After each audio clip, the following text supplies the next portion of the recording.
In the past, creating apps used to take weeks or months, and now with AI, you can actually cut this down to being able to create apps in days or sometimes even hours, which is pretty crazy already. And today I want to show you a couple of workflow hacks, 5 to be specific, how you can make your workflow of coding with AI even faster. And I'm going to be going over 5 tools and methods, how you can speed up your coding workflow. So let's jump in. So the first workflow hack that I want to show you is CopyCoder. You might have heard me talk about this in my previous video because we just launched this tool last week. But what CopyCoder does is you can take any screenshot of an app or of a design, paste it in here, get some prompts, and these prompts then allow you to build things really fast and recreate whatever it was in that screenshot. So I'm going to give you a quick just rundown of how this works. Let's take a screenshot here of YouTube music, and we're going to try to clone this, put it into CopyCoder, generate prompt. Okay, here we have the prompt. So now we can take that, and before we actually copy it, I'm going to go into cursor and I'm going to paste this command, which is to set up a Next.js skeleton and also add shadcn components. Cool. Now let's go and grab this initial prompt and we'll just paste that in here. So it looks like it's finished generating. Okay, so if it says something like this completes the interface, then this round of iteration is done and we can run this and check it out. And there we go. We have, in just a few seconds, we have a clone of this application, right? If you like a design or an existing application, this allows us to just take a screenshot and go really fast from 0 to 1 and have this there. And then we can keep iterating on that. And there's another cool feature here, which is generate the page structure. And this allows us to not only have this initial page, but also the other pages that are inside of this application will then also be generated if we use this prompt here. So let's try that. Paste that in here. So now it's creating the explore page, creating the library page. Boom, it completed here. So this is the home page. And now the explore page is actually working too, and the library page is working too. Okay, awesome. And we can obviously iterate from here. So as you can see, using CopyCoder just allows you to go from 0 to 1 really fast, and this really speeds up your workflow. And the second workflow hack that I want to show you is this tool called Flowvoice.ai, and it's a dictation tool, but it's much better than previously existing dictation tools on the market because this one actually has a technology of ChatGPT integrated in the background, and it just works so fast and so good, especially in the context of using this for coding. Okay, I've just opened up a new project here, and I'm just going to hit a button on my keyboard and then just speak, and it will take that down and write out whatever I said. Okay, so help me create a Chrome extension that lets me track the time that I spend on tasks. Boom, it's there. So it was really fast. And if I misspeak or say something wrongly, it will obviously correct that for me. It takes like the context of the screen and makes sure that the things actually make sense. Whatever you put there makes like small grammatical corrections as well. So it's really powerful. We're just going to build out this Chrome extension quickly. Okay, initial part of the Chrome extension is done. Let's test this. Let's open this up. So as you can see, we have the extension here. Let's open it up. And there we go. We already have a time tracker. Let's test this. So just from one simple voice command, we have a time tracker here. As you can see, there's an error now when I try to log the time. So let me go back and just say that. So I'm getting an error now when I try to log the time. Here, let me paste the error. Paste it, and we just keep iterating on it with our voice. Let's see if it did the right job now. Okay, cool. So now it's actually logging the time. Now I don't like the task history because it's just showing the time and not the actual name of the task. So let's fix that now, again, with our voice. In the task history, you're showing only the time and not the name of the task. That seems to be missing.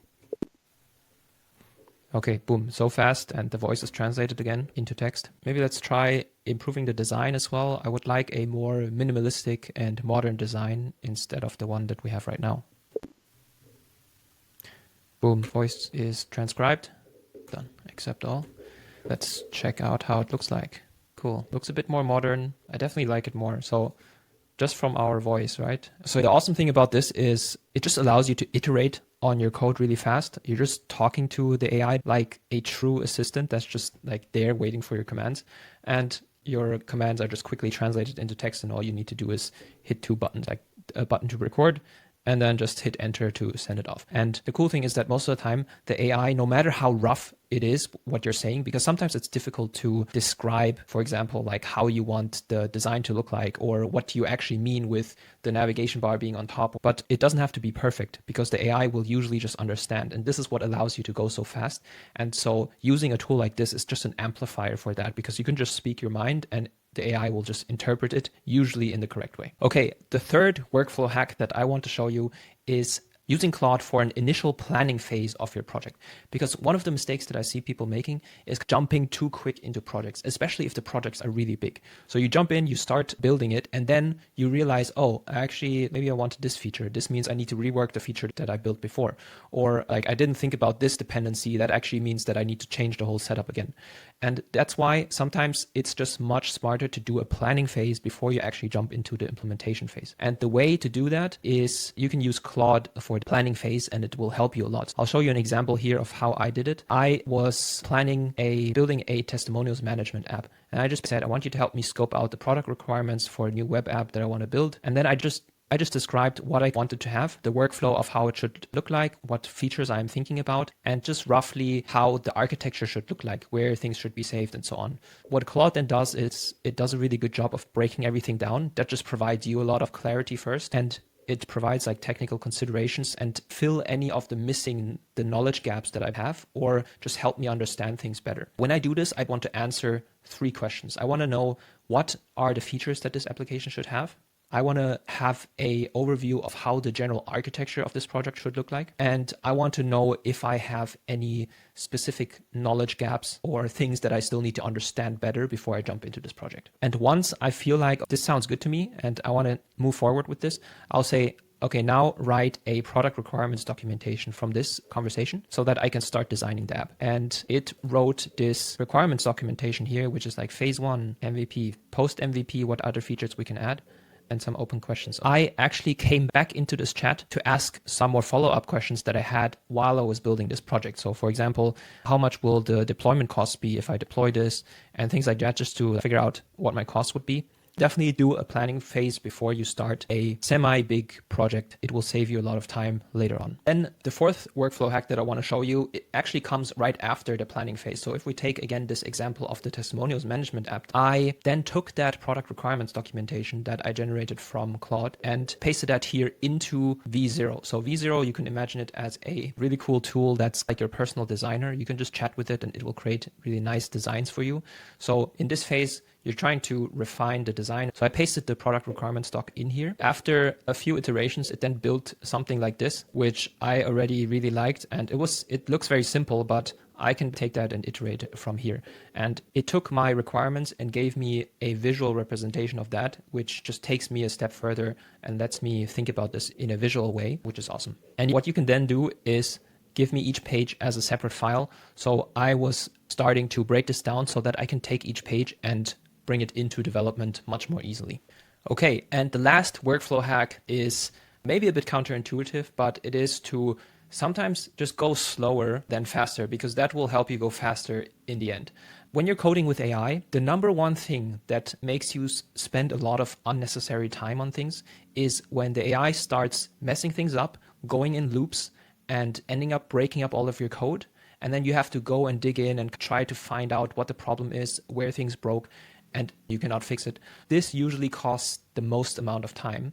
The best way to avoid that is to really break things down into small steps. For example, in this project here on the image generator page, I would like to add a couple of more templates that can be more customizable. Can you explain all of the steps that are needed to do that and try to make the steps as small as possible? It's defining the exact steps to define new template types, create template definitions, create template form components. So you see there's quite a lot involved in a small change like this. Update the image generator page. Step 5, add preview components. Okay, cool. So it broke down all of the steps for me. Now I have a better overview of what to do. And then you can From there, now go step by step and try to get all of these things done in very small incremental ways. This has mainly two benefits. It will be easier for the AI to implement each step. And the second thing is also that if you do this step-by-step approach, you yourself will understand a lot more about what is happening. Instead of if you give it a huge command and it does everything at once, then you have no idea what's happening. You don't need to understand the specifics of the code, but you should understand roughly what this file is doing, or like how these files interact with each other. And once you understand that, it will become much easier for you to fix issues and direct the AI to fix the issues later on. And if you would like more support, and even if you're a beginner who has never written code before and would like to start building something with AI, we have a community here called the Prompt Warriors community, where there are over 1,000 builders. We're building things together. We have regular calls. We have chats with other builders who are helping each other out. So come join us there if you want to learn how to code with AI. All right, bye-bye.